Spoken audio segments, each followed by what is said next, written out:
ప్రజాస్వామ్యంలో ప్రజలు అధికారం ఇచ్చేది తమ జీవితాల్లో మార్పు తీసుకొస్తారని, తమ ప్రాంతాన్ని అభివృద్ధి చేసి బడుగు బలహీన వర్గాలకి సంక్షేమ పథకాలు అందజేస్తున్న ఒక నమ్మకంతో అధికారంలో తీసుకువచ్చిన తర్వాతల అధికారాన్ని తలకెక్కి అధికారాన్ని విద్వేషపూర్వకంగా, అరాచకంగా, అక్రమ కేసులు పెట్టి నాయకులను ఇబ్బంది పెట్టాలన్న ఆలోచనతో గత ప్రభుత్వం ఏ విధంగా ప్రవర్తించిందో మనం చూసాం. దానికి ప్రజలు తగిన గుణపాఠంగా మొన్న ఓటు అనే ఆయుధంతో వాళ్ళని ఎక్కడికి పంపించారో కూడా మనం చూస్తూ ఉన్నాం. మనం ఈరోజు చంద్రబాబు నాయుడు గారు ముఖ్యమంత్రిగా ప్రమాణ స్వీకారం చేసిన తర్వాతల తన మీద నమ్మకంతో ఓటు వేసిన ప్రజల జీవితాల్లో ఏ విధంగా మార్పు తీసుకురాగలను అని చెప్పి, ముఖ్యంగా చాలా రోజుల నుంచి ఆశ చూపి ఉద్యోగాలు ఇస్తామని చెప్తున్న వాళ్ళకి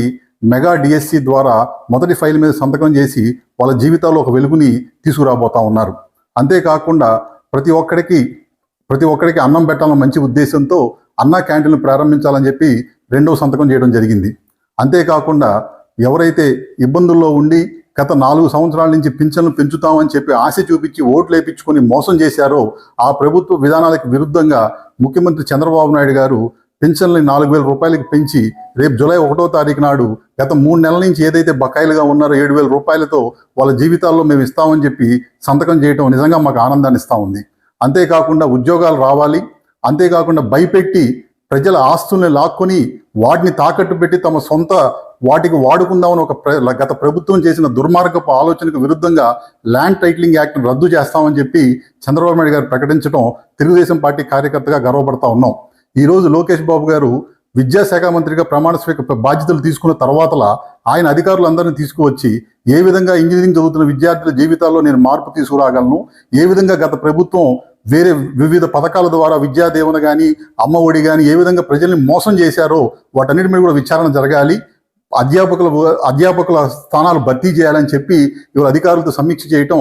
ప్రభుత్వం ఏ విధంగా ముందుకు వెళ్తా ఉంది, ఏ విధంగా ప్రజల ఆశలను నెరవేర్చడానికి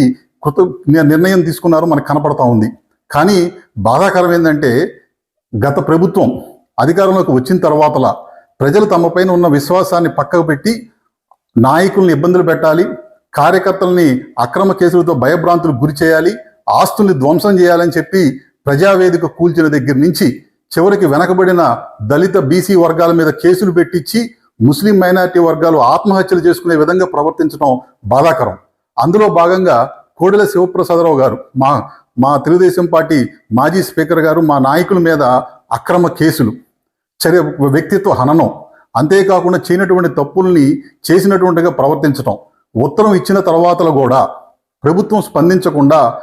కేసులు పెట్టి ఆయన వ్యక్తిత్వ హననం చేయడం నిజంగా బాధాకరం. ఈరోజు ఎవరైతే దెయ్యాలు వేదాలు వల్లించినట్టు, ఎవరైతే తప్పులు చేసి ప్రజా కోర్టులో శిక్ష పడిందో వాళ్ళు చెప్తా ఉన్నారు. ఇవాళ సుమారు 9 కోట్ల రూపాయల ప్రజాధనాన్ని దుర్వినియోగం చేసి ప్రజల్ని కలవకుండా ఉండటానికి వాళ్ళు 50 లక్షల రూపాయలతో ప్రజావేదిక,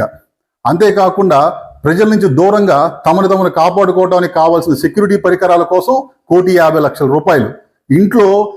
బయట ఎలా ఉన్నా, బయట చీకట్లో ఉన్న ప్రజలు చీకట్లో ఉన్నా మాకు సంబంధం లేదు, మేము మాత్రం కాంతుల్లో వెలగాలని చెప్పి 3.5 కోట్ల రూపాయలతో ఎలక్ట్రిక్ పరికరాలు, సుమారు 9 కోట్ల రూపాయలు ప్రజాధనాన్ని దుర్వినియోగం చేసి ప్రభుత్వం మారిన తర్వాతలు కూడా ప్రభుత్వానికి ఇంతవరకు ఏమి సంజాయిషి ఇవ్వకుండా తప్పించుకుని తిరుగుతున్న నాయకులు సమాధానం చెప్పాలి. మేము ప్రభుత్వాన్ని కోరుకునేది ఒక్కటే, తెలుగుదేశం పార్టీ కార్యకర్తగా, తెలుగుదేశం పార్టీ ప్రధాన కార్యదర్శిగా నేను అడిగేది ఒక్కటే, గత ప్రభుత్వంలో జరిగిన అవకతవకలు, అక్రమాలు, తెలుగుదేశం పార్టీ నాయకులు కార్యకర్తల మీద పెట్టిన అక్రమ కేసులు, ఏ విధంగా ఆస్తులు విధ్వంసాలకు పాల్పడి వాళ్ళకి సహకరించిన అధికారులు, వాళ్ళని ప్రోత్సహించిన మంత్రులు, శాసనసభ్యులు వాళ్ళు చేసిన అరాచకాల మీద ప్రత్యేక దర్యాప్తు బృందాన్ని ఏర్పాటు చేసి న్యాయ విచారణ చేసి వాళ్ళకి ప్రజాకోర్టులో శిక్ష పడాలని చెప్పి కోరుకుంటా ఉన్నాను.